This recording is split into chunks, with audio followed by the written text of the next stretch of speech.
আসসালামু আলাইকুম ওয়া রাহমাতুল্লাহি ওয়া বারাকাতুহু। আউযু বিল্লাহি মিনাশ শাইতানির রাজিম। বিসমিল্লাহির রহমানির রহিম।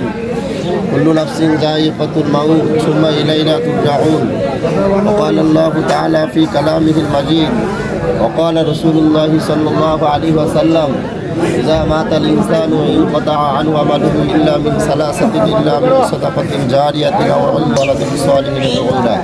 আমি গত মসজিদে কালকে আলোচনা করছি জুমার দিনে হযরত দাউদ আলাইহিস সালামকে আল্লাহ জিজ্ঞাসা করছিল, দাউদ আলাইহিস সালাম জিজ্ঞাসা করছিল আল্লাহকে যে আল্লাহ যখন আমার মউত আজরাইল সালাতু সালাম আমার কাছে আসবে আমাকে চিঠি দিয়েন যে মউতে কখন আমার হবে। তাই আজরাইল সালাতু সালাম চলে আসছে ওনার যখন মউতের সময় যখন উনি চলে আসছে, আসার পরে তখন দাউদ আলাইহিস সালাতু সালাম ওনাকে জিজ্ঞাসা করতেছেন যে ভাই আজরাইল, আমি তো আল্লাহর সঙ্গে কথা বলে নিছি যে আমার যখন মউত হবে তখন আমাকে নোটিশ দেওয়া হবে। তখন উনি বলতেছে ভাই আপনার কি আগে যে চুলগুলো ছিল কাঁচা এই চুলগুলো কি পেকে যায় নাই? আপনার যে দাঁতগুলো ছিল অনেক ভালো সুন্দর সুন্দর এই দাঁতগুলো কি পরে যাচ্ছে না? আপনার এই গায়ের চামড়াগুলো যে আগে টান টান ছিল এখন কি ঢিল ঢিল হচ্ছে না? ভাই হ্যাঁ হচ্ছে। তো এর চাইতে বড় নোটিশ আর কি হইতে পারে? তাহলে আমরা বুঝতে পারতেছি আমাদের জীবনের হায়াতের জিন্দেগি শেষ হয়ে যাচ্ছে। আমরা একে হাড়ির ভাত খাইতেছি, আবার সন্তান দিন দিন টুকটুকু হচ্ছে, আমি দিন দিন বুড়ো হয়ে যাচ্ছি। তার মানে কি আমাদের হায়াতের জিন্দেগি দিন দিন শেষ হয়ে যাইতেছে। এই জন্য আসুন আমরা কেউ কল্পনাই করতে পারি নাই সে আমাদের এই 1-1.5 মাসের ব্যবধানে 5 জন মানুষ আমাদের কাছ থেকে চলে যাবে। যাই হোক আমাদেরকে সবাইকে দুনিয়া থেকে যাইতে হবে, এটাই বাস্তবতা। আর এটা আমাদেরকে মেনে নিতেই হবে। আর এই জন্য আমাদেরকে পরিবর্তন হওয়া দরকার। আল্লাহ রসুল সাল্লাল্লাহু আলাইহি সাল্লাম হাদিসের মধ্যে ফরমান যে মানুষ যখন মৃত্যুবরণ করেন তার সমস্ত আমল বন্ধ হয়ে যায়, শুধু 3টা আমল জীবিত থাকে। একটা হচ্ছে নেক ছেলে সন্তান, তারপর নিজের নেক আমল এবং বিদ্যা, এই 3টা জারি থাকে। এবং দান সদকা যেটা এই 3টা জারি থাকে। এই জন্য আমরা সবাই চিন্তা করবো যে আমাদের সন্তানগুলো যে নেক প্রজন্মগুলো আসতেছে এই সন্তানগুলো যেন ভালো হয়। আমার জন্য আমার কবরের সামনে যদি 2 হাত তুলে আল্লাহ তাআলার কাছে 2 চোখের পানি ফেলে যেন আল্লাহর কাছে দোয়া করতে পারে।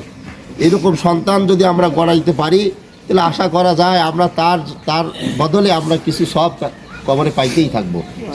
সুবহানাল্লাহ। আসুন আমাদের সবাই খুবই সংকীর্ণ সময়। আমরা এই 2 হাত দিয়ে কত মানুষকে মাটি দিলাম, কত মানুষকে এই 2 হাত দিয়ে মাটি দিলাম। আমরা কখনোই কল্পনা করি নাই যে আমার কখন মৃত্যু, আমারও জানি কখন মৃত্যু আসে যায়, কখন আমার মৃত্যু আসে। এই জন্য আমরা সবাই একটু মউতের জন্য প্রস্তুতি গ্রহণ করি। আমাদের সবসময় 3টা জিনিস খেয়াল করতে হবে যে আমি কেন দুনিয়াতে আসলাম, আমি কি করতেছি এবং আমি কি নিয়ে পরকালে যাব। এই 3টা জিনিস যদি আমরা খেয়াল রাখতে পারি ইনশাআল্লাহ আমাদের জীবনের মোড় ঘুরে যাবে ইনশাআল্লাহ। এই জন্য আমরা ভালো মানুষের সংস্পর্শে মিশবো, ভালো মানুষের সাথে চলাফেরা করব। আর যে মৃত্যু ব্যক্তি নওশাদ চাচা উনি কিন্তু অত্যন্ত ভালো মানুষ ছিল এবং 5 ওয়াক্ত নামাজ উনি কাজা করতেন না। আমার জানা মতে উনি 5 ওয়াক্ত নামাজ কাজা করতেন না এবং উনি কিন্তু ঘরের কাজ করত এবং ওনার সঙ্গে যারা কর্মচারী কাজ করছে সেও বলছে যে ভাই আমি দেখছি উনি যখনই নামাজের সময় হয় তখনই সেখানে গামছা বিছে নামাজ পড়ে নেয়। আল্লাহুম্মা আমিন। এই জন্য আমরা ওনার জন্য দোয়া করব, ওনার সন্তানদেরকে অনুরোধ করব আল্লাহ যেন ওনাদেরকে নেক ছেলে সন্তান হিসেবে কবুল করে নেন এবং আল্লাহ যেন ওনাকে দুনিয়ার ছোটো খাটো ভুল ভ্রান্তি ক্ষমা করে আল্লাহ যেন তাকে মাফ করে দেয়, আল্লাহ যেন জান্নাতের ফয়সালা। আল্লাহুম্মা আমিন। আসসালামু আলাইকুম ওয়া রাহমাতুল্লাহি ওয়া বারাকাতুহু। ওয়া আলাইকুম আসসালাম। ইন্নাল হামদুলিল্লাহ নাহমাদুহু ওয়া নুসাল্লি আলা রাসূলিহিল কারীম। আম্মা বা'দু ফাআউযু বিল্লাহি মিনাশ শাইতানির রাজীম। বিসমিল্লাহির রহমানির রহিম। ওয়াল আসর ইন্নাল ইনসানা লাফি খুসর ইল্লাল্লাযীনা আমানু ওয়া আমিলুস সালিহাতি ওয়া তাওয়াসাউ বিল হক ওয়া তাওয়াসাউ বিস সবর। সাদাকাল্লাহুল আযীম। আল্লাহ তাআলা সূরা আসরের মধ্যে বলতেছেন ওয়াল আসর, সময়ের কসম করে বলতেছেন যে প্রতিটা মানুষই ক্ষতির মধ্যে নিমজ্জিত, ক্ষতির মধ্যে পতিত। শুধু তারা ব্যতীত ইল্লাল্লাযীনা আমানু, যারা ইমানদার দাবি করে। ইমানদার দাবি করলে আমাকে কথার স্বীকৃতি দিতে হবে যে আমি মুসলমান, আমি ইসলাম ধর্ম গ্রহণ করছি, কথার স্বীকৃতি দিতে হবে। অন্তরে বিশ্বাস করতে হবে এবং আমল বিল আরকান, আমাকে বাস্তবে সেটা পরিণত করে দেখাইতে হবে যে আমি নামাজ পড়তেছি, আমি রোজা রাখতেছি, আমি হজ আদায় করতেছি। এই ইমানটা যদি কেউ দাবি করে তাহলে তার এই কাজগুলি তাকে করতে হবে। মুখ দিয়ে শুধু স্বীকৃতি দিল আমি ইসলাম গ্রহণ করছি, আমি মুসলমান, হবে না। অন্তরে বিশ্বাস করতে হবে। আবার মুখে স্বীকৃতি দিল, অন্তরে বিশ্বাস করলো, বাস্তবতা তার আমলে কোনো পরিণত নাই, তাও তবুও সেই ইমানদার দাবি করতে পারবে না। এই তিনটা জিনিসের সমন্বয় হলো ইমান। ওই ইমানদারদের কথা বলতেছে আল্লাহ রাব্বুল আলামিন, ইল্লাল্লাযিনা আমানু, ইমানদার ব্যতীত ইমানদাররা ক্ষতিগ্রস্ত হবে না। ও আমিরুস সালেহা, যারা নেক আমল করে তারা ক্ষতিগ্রস্তর মধ্যে নেই। ওয়াতাওয়া সবির হাক্কে, যারা মানুষকে হকের দিকে ডাকে।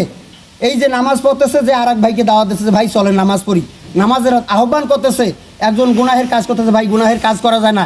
এই যে হকের জন্য সব সময় নিজের টাকা খরচ করিয়ে দাওয়াত দিতেছে, নিজের টাকা এক ভাইকে চা খাওয়াইয়ে দুইটা কথা বলতেছে। অথবা সব সবর মানুষকে, এই যে মানুষটা মারা গেল তার পরিবারকে যে আমাদের উচিত হলো যে ভাই সবর করো, যে একদিন আমিও থাকবো না, তোমরাও চলে যাবেন। এই যে সবরের উপদেশ দেওয়া, এই সাইড কাজ যারা করবে আল্লাহ রাব্বুল আলামিন বলেন এরা ক্ষতির মধ্যে নিমজ্জিত নয়।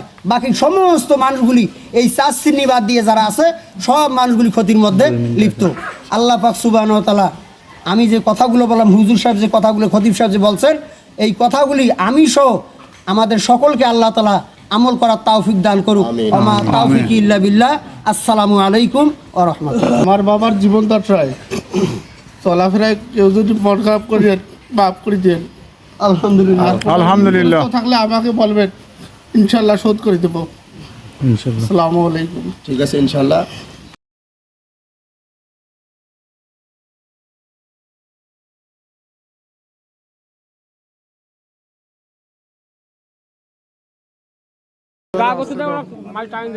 আস্তে দাও রে, আস্তে দাও। সামনা রে